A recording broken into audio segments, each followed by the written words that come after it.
Hey, what's up guys? This is me Ravindrana.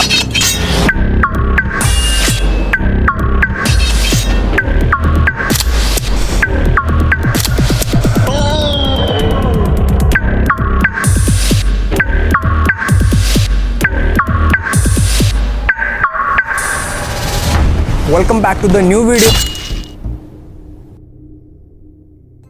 आप क्या खाते हो, कौन से फ्लिप पहले सीखें, बच्चे फ्लिप कर सकते हैं या नहीं, एक फ्लिप को सीखने में कितना टाइम लगता है, और ऐसे ही बहुत सारे क्वेश्चन के आंसर आपको आज के वीडियो में मिलने वाले हैं जो कि आप लोगों ने ही पूछ रखे हैं। तो गाइज कहीं जाइए मत, क्योंकि हम स्टार्ट करने वाले हैं पहले क्वेश्चन से। सो गाइज जो फर्स्ट क्वेश्चन है वो है RDM गेमिंग का। उन्होंने पूछ रखा है, हाय सर, स्टंट के लिए एनर्जी कैसे इंक्रीज करें, फिजिकल एक्सरसाइज कौन से करें, प्लीज इस बारे में बताइए। सो माय डियर फ्रेंड, सबसे पहले और सबसे जरूरी आपने एक बैलेंस डाइट लेना है जो कि आपके वर्कआउट और रिकवरी को फास्ट करेगा। आपने खाने में ऐसा डाइट ऐड करना है जिसमें प्रोटीन, कार्बोहाइड्रेट, फैट, मिनरल्स और विटामिन अच्छी मात्रा में हो। सेकेंड, अब आ जाना है आपको एक्सरसाइज में। यहाँ आपको सिर्फ फ्लिप प्रैक्टिस नहीं करना है, बल्कि एडिशनल स्ट्रेंथ वर्कआउट ऐड करना है अपने रूटीन में, जो कि आपके स्ट्रेंथ और स्टेमिना को इम्प्रूव करेगा। जैसे लोअर पार्ट के लिए squat, lunges, skipping and box jump. Core और एब्स के लिए sit up, running, sprint, crunches and और भी बहुत सारे एक्सरसाइज हैं। उसी तरह से अपर बॉडी के लिए pull ups, push up and handstand जैसे एक्सरसाइज आपको ऐड करने हैं अपने वर्कआउट में। ये एडिशनल एक्सरसाइज आपके स्ट्रेंथ को एकदम से बूस्ट करेंगे और आप किसी भी फ्लिप या फिर मूव को आसानी से करने लग जाएंगे। सो गाइस जो सेकंड क्वेश्चन पूछा है, बहुत सारे भाई लोगों ने पूछा है, वैसे तो स्पेशली GTC लर्निंग ने पूछा है आपकी हाइट कितनी है। तो गाइस मेरी हाइट है 5'6". थर्ड क्वेश्चन जो पूछ रखा है सर्वेश जिम्नास्ट, वो पूछते हैं, सर फ्रंट फ्लिप तो मैं सीख गया हूं पर उसमें लैंडिंग नहीं कर पाता।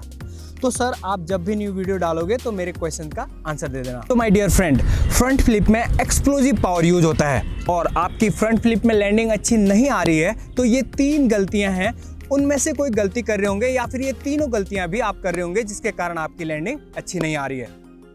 सो फर्स्ट, टेकअप के बाद दोनों हाथ और जंप की मदद से बॉडी को ऊपर की तरफ खींचना होता है रोटेशन के लिए, बट आप टेकअप के बाद बिना जंप करे आगे की तरफ लेके जा रहे हैं, जिससे आपको हाइट नहीं मिल रही है और आपकी लैंडिंग खराब आ रही है। सेकेंड, बॉडी को ओपन रखते हुए रोटेशन करना।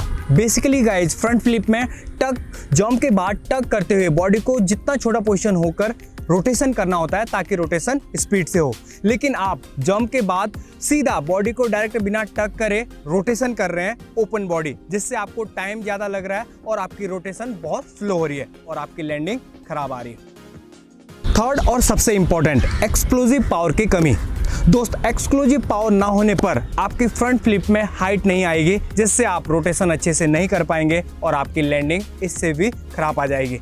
इसलिए दोस्त, एक्सक्लूसिव पावर को बढ़ाने के लिए आपने कुछ एक्सरसाइज ऐड करने हैं अपनी जंप को इंप्रूव करने के लिए। अब आप मुझे बताओ इन तीनों में से आप कौन सी गलती कर रहे हैं और उसे जल्दी से जल्दी इंप्रूव करें।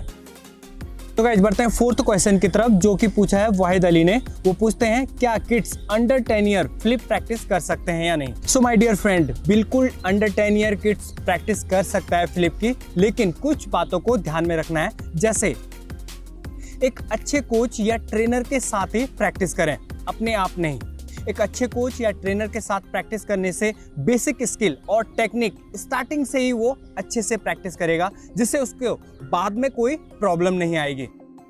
सेकेंड, सेफ्टी इक्विपमेंट का इस्तेमाल करें बच्चों को सिखाते टाइम, क्योंकि दोस्तों बच्चों के जो बोन और जॉइंट्स होते हैं वो थोड़ा सॉफ्ट होते हैं, इसलिए स्टार्टिंग में क्या करना है, आपको सॉफ्ट जो मैट हैं उनके ऊपर ही उन्हें प्रैक्टिस कराएं।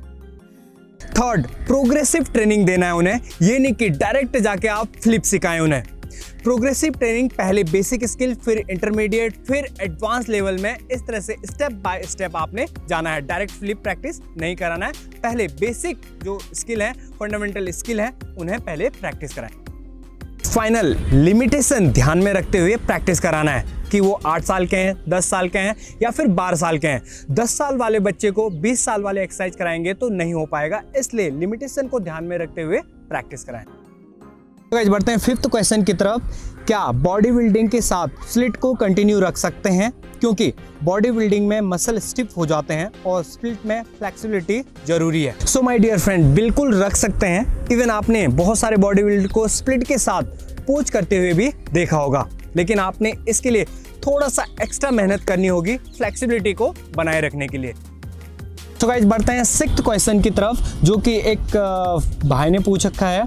Bro, I want to learn flip beginner to advance flip, लेकिन मैं मोटा हूं और इनफ्लेक्सिबल हूं, तो मुझे अभी क्या करना चाहिए ताकि मैं भी फ्लिप कर सकूं। जैसा आपने कहा ब्रो, आप थोड़ा सा फैटी और इनफ्लेक्सिबल हैं, तो सबसे पहले आपने अपनी करंट ओवरऑल फिजिकल फिटनेस को इंप्रूव करना है, साथ ही साथ फ्लेक्सिबिलिटी को भी, क्योंकि ये दोनों एबिलिटी बहुत ही इंपॉर्टेंट है फ्लिपिंग को सीखने के लिए, और ये दोनों इंप्रूव होंगे आपके प्रैक्टिस से।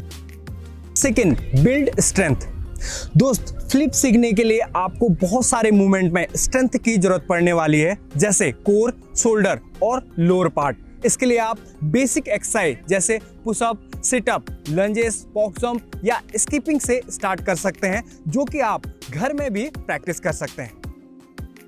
Third, improve flexibility.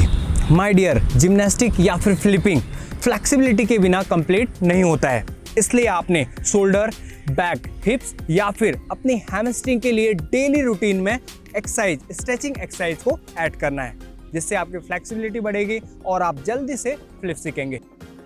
Fourth, flip practice से पहले बेसिक स्किल को जरूर प्रैक्टिस करें। यह आपके बॉडी कोऑर्डिनेशन और स्ट्रेंथ को इंप्रूव करेगा, साथ ही साथ आपके कॉन्फिडेंस लेवल को भी इंप्रूव करेगा।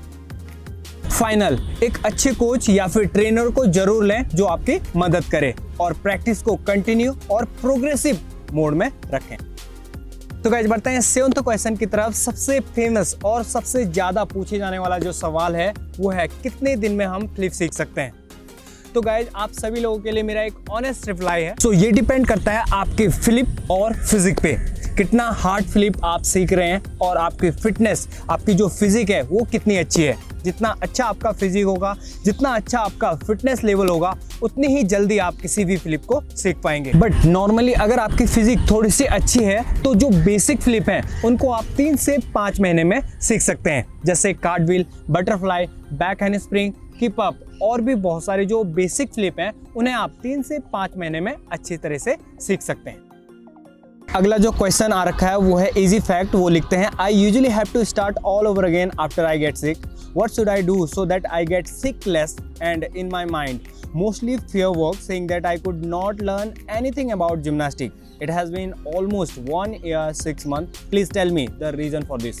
So guys, basically वो कहना चाहते हैं कि इतने दिनों बाद मैं दोबारा से, मतलब बीमारी के बाद दोबारा स्टार्ट करना चाहता हूँ, और ऐसा क्या करूं जिससे मैं बीमार कम पड़ूं और प्रैक्टिस ज़्यादा करूं, और इतने दिनों के बाद प्रैक्टिस कर रहा हूं तो पहले कहां से स्टार्ट करूं। सो डियर ब्रदर, सबसे पहले बीमारी से दूर रहने के लिए आपने एक हेल्दी डाइट रूटीन फॉलो करना है, जिसमें आपने फ्रूट और वेजिटेबल को ज़्यादा से ज़्यादा लेना है, साथ ही साथ lean protein, carbohydrate and fat को एक संतुलित मात्रा में लेना है। सेकेंड, जो आपने करना है 7 से 9 घंटे का प्रॉपर स्लीप लेना है, जो कि आपको रिकवर जल्दी करेगी और आपको बीमारी से भी बचाएगी। और थर्ड, फ्लिपिंग एंड जिम्नास्टिक के साथ साथ आपने अपनी ओवरऑल हेल्थ, जो ओवरऑल फिटनेस को भी इंप्रूव करना है।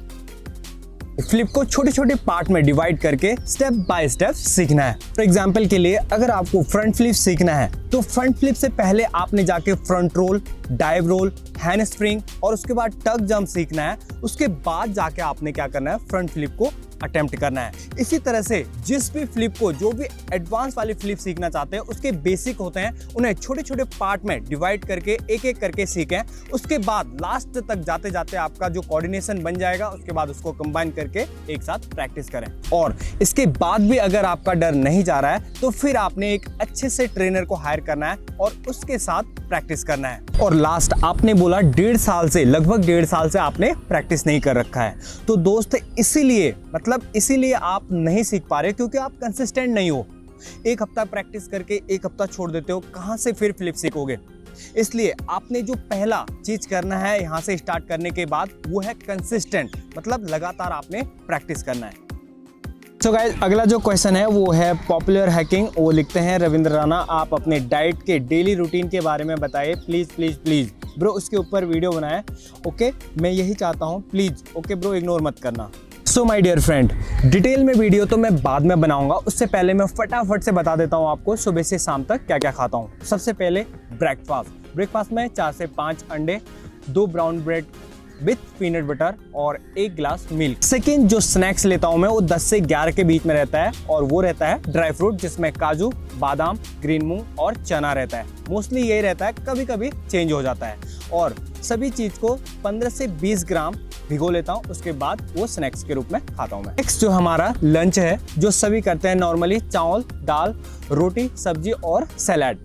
यहाँ पर मैं दाल को थोड़ा सा ज़्यादा पीने की कोशिश करता हूँ। और शाम को 3 से 4 के बीच में जो प्री वर्कआउट है वो है 1 बनाना, 3 से 4 डेट्स फ्रूट लेता हूँ। आप कोई भी इसमें सीजनल फूड ऐड कर सकते हो, मैं भी ऐसा ही करता हूँ, जो भी मिल जाए। नेक्स्ट जो है वो मेन है, वर्कआउट खत्म होने के बाद मैं बनाना शेक पीता हूँ, जिसमें 2 से 3 बनाना और कुछ पिस्ता, कुछ किशमिश डाल के 2 से 3 ग्लास जल्दी से उड़ा लेता हूँ ताकि रिकवरी जल्दी हो। और फिर लास्ट डिनर, जिसमें रोटी, सब्जी और दही नॉर्मली रहता है। इसमें मैं वीकली 2 से 3 दिन फिश या फिर चिकन ऐड कर लेता हूँ।